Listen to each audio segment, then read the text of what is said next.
I wanted to be of service to women everywhere, to mothers everywhere, to help them find a way to bond with the baby when the baby's still inside, and also just for everyone to feel great in their own bodies. Back in 2007, I created the first round yoga mat, and I brought it to a company, and we moved forward with it, and it was beautiful. But the company that I was working with at the time used a material that wasn't so great. Like 10 years later, I was working at a different company, and I had the opportunity to bring this round mat back to market in a material that's safe for the planet, that's not going to sit in, a bin for 25 years or longer, that's going to be something that I know is safe for women and children to practice on.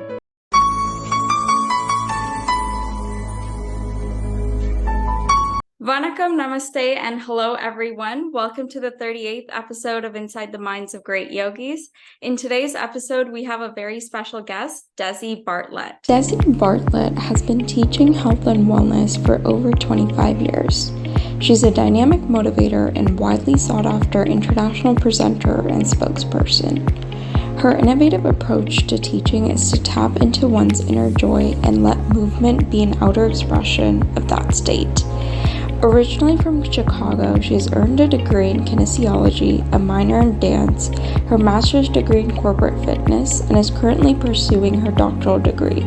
She has worked with several companies, one of which includes Ashley Tisdale's Frenshe. Desi holds advanced certifications in yoga, personal training, pre- and postnatal fitness, and group fitness.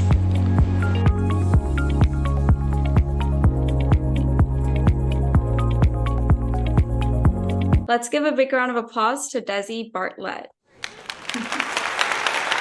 Aloha from Hawaii. I'm so happy to see you today.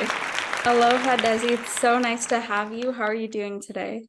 Doing great. I just got back from LA. I was in Los Angeles for the IDEA Health and Fitness Conference. And so now I'm back in Hawaii. And it's so nice to be able to travel and to share this message of feeling great from the inside out. That's awesome. Thank you so much for joining us. And we're really excited to hear your perspectives of yoga. So without further ado, we'll begin. And the first question I have for you is, how did your journey of yoga begin? So my parents were hippies, and my mother was a disciple of Goswami Kriyananda at the Temple of Kriya Yoga in Chicago. I received my first mantra at 6 years old. I remember bringing oranges to the guru. This has been in my life forever. And I didn't really get into asana per se until much later, not until like my early 20s. But in terms of the practice, meditation, pranayam, that's always been with me since I was a little girl. That's awesome. Thank you for sharing that. And I think that's wonderful. And I'm glad that you started the journey of yoga, and you're inspiring many people. So keep up the good work. And the next question I'd like to come into is, what factors have motivated you to come into the wellness industry? Have you faced any challenges? So my entire adult life has really been about finding ways to help serve other people so that they can feel great in their own bodies. Mm-hmm. And I will share a little bit of a personal story with you. So even though my mother was a disciple of this beautiful guru, she did have some challenges in her own life. And there was some addiction that was involved there. And so when I saw how a mother could lose herself, I wanted to be of service to women everywhere, to mothers everywhere, to help them find a way to bond with the baby when the baby's still inside, and also just for everyone to feel great in their own bodies. We can go to outside external sources to feel great, but it's not sustainable. And what I found is that yoga is something that really is sustainable. It's something that we can turn to every single day. We can always turn to this beautiful practice as though it's our best friend, which is what I do. And so that's how I got into this industry. In terms of working as an executive in the industry, what had happened was I was I was the group fitness director at Equinox in Santa Monica, and I had opened that studio. I had 76 instructors. It was super, super fun teaching yoga there. And I was hired by a very well-known yoga and wellness corporation to come in and become their product director. And so that's when I kind of fell into like, oh, there's like a whole marketing component to this, and finding that delicate balance between trying to sell and being of service, because we want to make sure that everything is available, that the tools are available in such a way that everyone has access to them, but also not try to not try to cheapen anything in any way, shape, or form, or dilute it. Yeah, absolutely. Thank you for sharing that. And I love how you mentioned yoga as a service. I think that's really beautiful. And I love how you're solving this and like inspiring so many women out there. And I think service, also known as seva, is something that's very essential, right? So yeah, thank you for sharing that. And the next question I'd like to come into is, you have inspired so many women with your work in the wellness industry. So what is one piece of advice that you would like to share with them? Mm-hmm. Create your vision, whatever it is.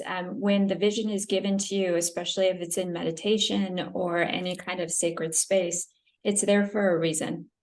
And so it's a gift. And to move forward with that gift sometimes takes a decade. Sometimes it takes several years of dedication, of jumping through certain hoops or reaching certain goals to even bring that to people, but stay the course. Specifically, I'm thinking about back in 2007, I created the first round yoga mat, and I brought it to a company, and we moved forward with it, and it was beautiful. But the company that I was working with at the time used a material that wasn't so great. Mm-hmm. And so it kind of went by the wayside for a little while. I was pregnant at the time, and I needed to step back from work for a minute because my duty, my loving duty, was to my son. And so later on, like 10 years later, I was working at a different company, and I had the opportunity to bring this round mat back to market in a material that's safe for the planet, that's not going to sit in, a bin for 25 years or longer, that's going to be something that I know is safe for women and children to practice on. This wasn't easy. This was, again, two separate corporations over a decade, making sure that every time somebody sent me an email or called me and said, oh, we can't do it because of this, I had to solve it. I had to know, well, this is how we get around that. This is how we solve this problem. If it's been put in your heart, I truly believe it's there for a reason. Mm-hmm. And however long that takes, follow the path. That's awesome.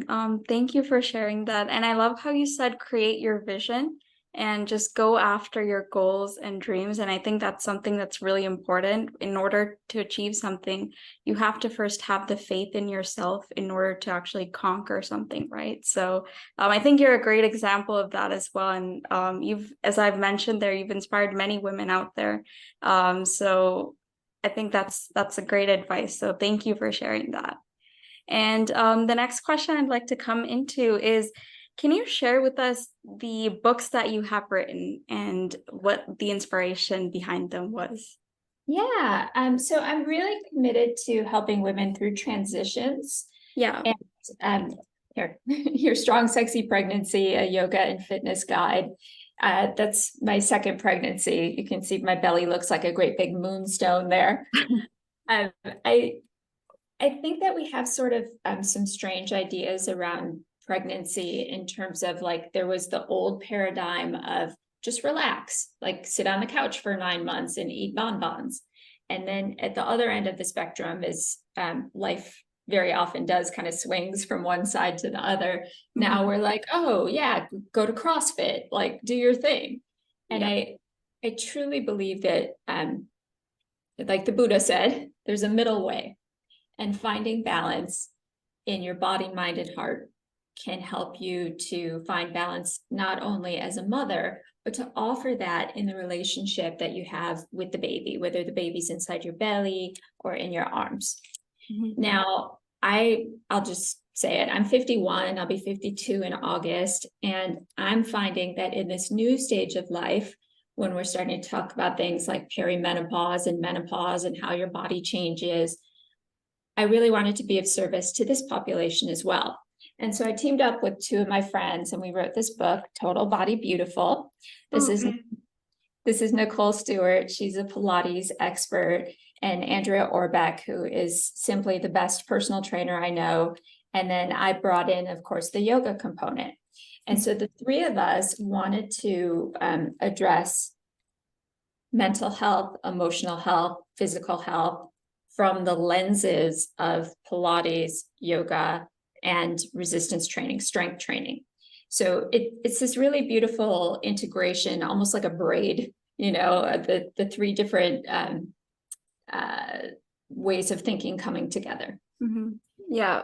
Thank you for sharing that. And I love the idea behind both of your books. I think it's amazing that you kind of written a book for pregnancy. And I think that's something that's very essential. And I'm excited to check it out as well. And this is just for everyone. Make sure to check out Desi's books. I think she's doing an incredible work there.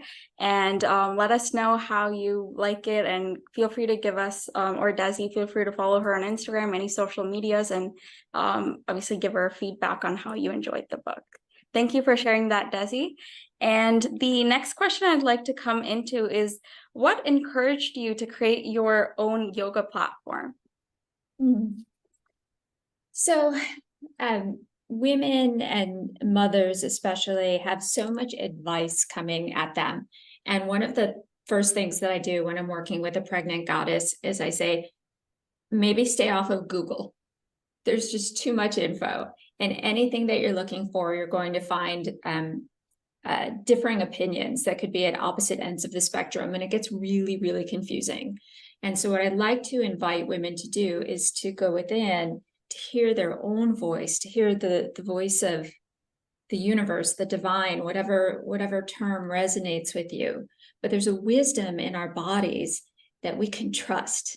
And I know that a woman's inner guru, her inner teacher, is far more wise than, telling her, oh, do 5 more reps. No, how does it feel? You tell me. Does it feel like you can keep going? Great. Does it feel like we can stay in this posture 5 more breaths? Fantastic. But I need her to tell me, how's it feel? And then I can start to design a program that is going to serve her every day.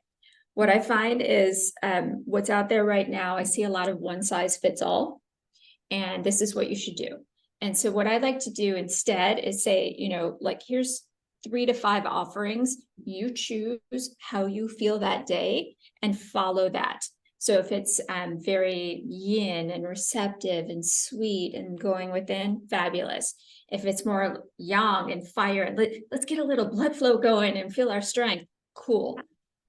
But she can follow her own wisdom. Absolutely. Thank you for sharing that. And I think we all have that inner intuition telling us to do something, right? There's an inner voice telling us you should do this. I think it's important to listen to our inner voices as well. And like you've mentioned, some of the things that we find in Google, like they're not as verified.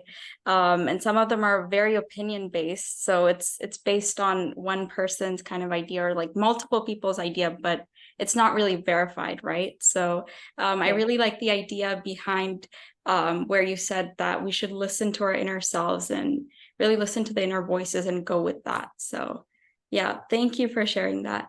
Yeah, of course. And just real quick, Swati, one of the things that my mother's guru, Goswami Kriyananda, used to say, if someone says to you, my way is the only way, run.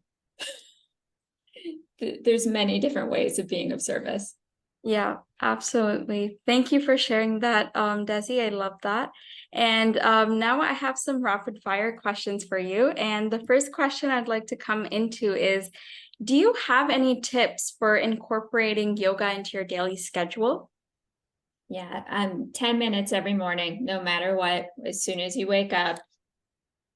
you can put out your mat, you can sit down, you can go within, you can breathe. If it feels right to move and stretch a little bit, which it usually does, do that, follow the guidance. But if you commit to 10 minutes, then if you want to keep going, great. And if you need to step away because you need to go to work or attend to the kids, that's great too. But the consistency of a practice is what makes it, to me, that's part of what brings me home every day. Yeah, absolutely. Consistency is the key to honestly achieving anything, and being consistent every day with your yoga practice can, eventually get you on the mat as well. And, you're doing it every day. You're following that routine as well. So yeah, thank you for sharing that and some of the tips that you shared with us. I hope everyone finds that helpful.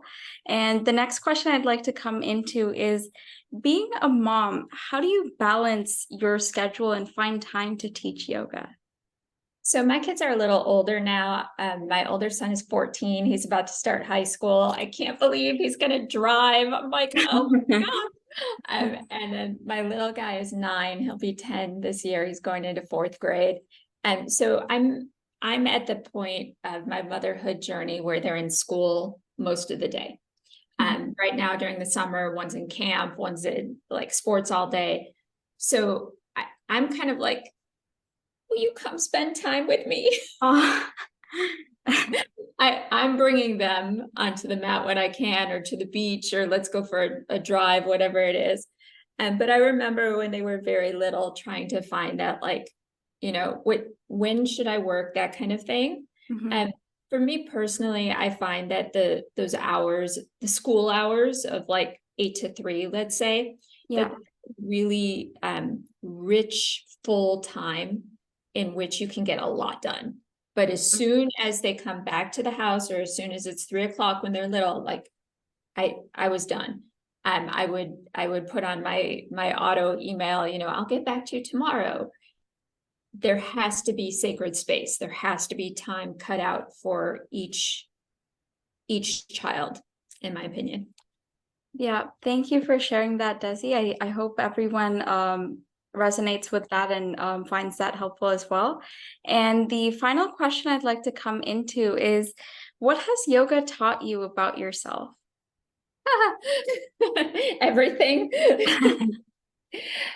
So I was on a plane September 11th, 2001, the day of the attacks on the United States. And the flight was grounded. I was going from Chicago to Mexico. The flight was grounded in Tulsa, Oklahoma. And so I had sort of nothing to do and nowhere to go. The international borders were closed. I couldn't get a flight or a car back to Chicago. All I could do was go within and trust. And what it's taught me about myself is that I'm someone who has the ability to trust, to follow the plan, to leap without the net being visible. And it's something I appreciate about myself, because I can share it with others. I can share with others, hey, just trust. Yeah, absolutely. I think trust is a big thing, and trusting yourself and trusting your inner intuition, and just having that faith in yourself is so important. And thank you for sharing like your journey as well as your perspectives of yoga. I really enjoyed listening to you and hearing your perspectives and how you started as a yoga teacher. And so that is the end of our questions. So thank you so much for joining us, Desi. It has been a pleasure having you on our 38th episode of Inside the Minds of Great Yogis. And I would like to thank everyone who has yet to listen to our 38th episode of Inside the Minds of Great Yogis. And until next time, have a great day, everyone. And thank you, Desi. Thank you. Namaste. Thank you.